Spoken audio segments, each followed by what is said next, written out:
How's it going, everyone? Welcome back. Hopefully everyone's day's been going well. I think it's probably pretty safe consensus to say that most of us want to see the Bengals add a deep threat to this wide receiver corpse. And you know what? Personally, I'm not against it.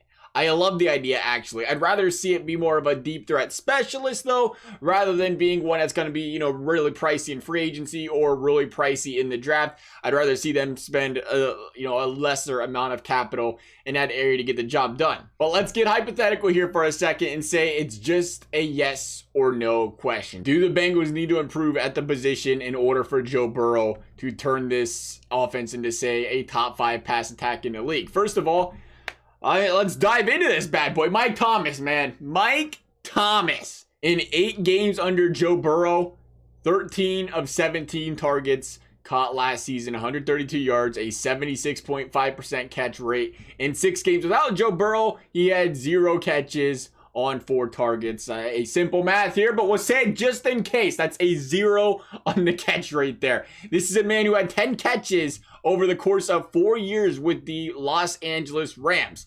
And, maybe it's not a big deal, but maybe it is.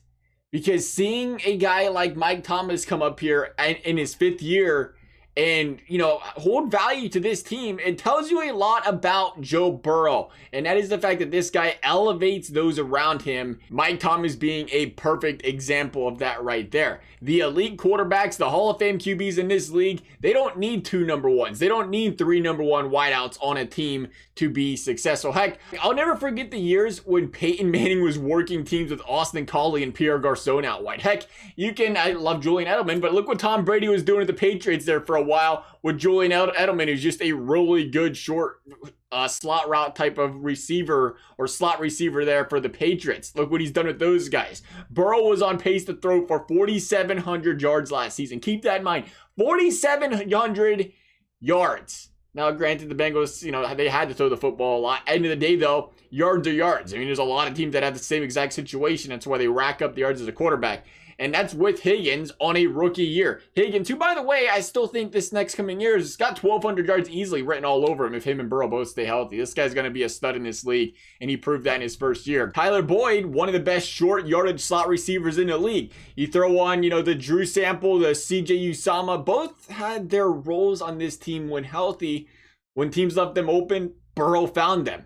Period. Burrow so far has shown this guy has got all the abilities to be a generational talent. And if that's the case, I really don't think this team needs to add another wide receiver option, period.